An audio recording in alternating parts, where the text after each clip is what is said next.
Here the faculty member is praising the student. Now, we all like to be praised, and we don't want to say that praise never has a place in teaching. But faculty often think that praise alone is a path to motivation, and this isn't true. Constant praise can appear empty to a student and even demonstrate a lack of critical examination of the student's work.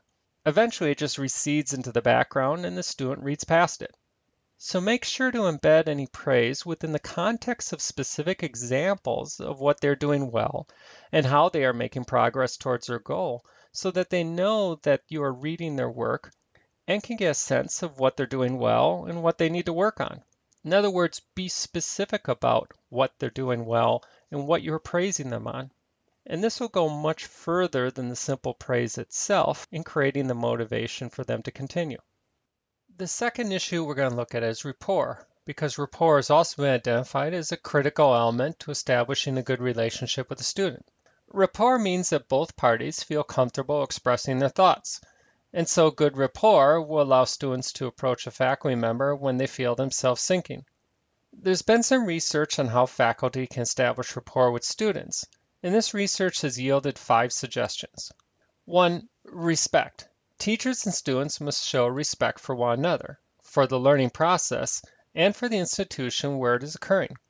While students and faculty should be friendly towards one another, they are still in a teacher-student relationship. The student needs to respect that you're doing your job by providing feedback on what you see in their work in order for them to improve their performance, and you need to respect the fact that they are putting quite a bit of time and effort into their studies. Focusing on their improvement as a student is probably the most important thing that you can do to show respect for that student, and the student will pick that up. Number 2, approachability. Students have to feel comfortable coming to faculty, and faculty must be willing to speak with students. This is why we have faculty include an invitation to talk with the student in all their feedback. Number 3 is open communication. Faculty must be honest with the student. There needs to be consistency between what the faculty member says and what they do. Students will pick up on faculty that are glossing over problems, and so must feel that they are getting an honest appraisal of their work. 4 is caring. Faculty must care about their students. They must see and respond to them as individuals. They also need to care about learning and show that they want students to learn the material. This caring will come through in focusing on the student's specific work rather than just providing boilerplate feedback that can apply to any number of students. And 5, positive attitude. Faculty should have a sense of humor and be open to points of view other than their own. Of course, the faculty member is the expert in the field. This student would not be coming to you if you were not more knowledgeable than them.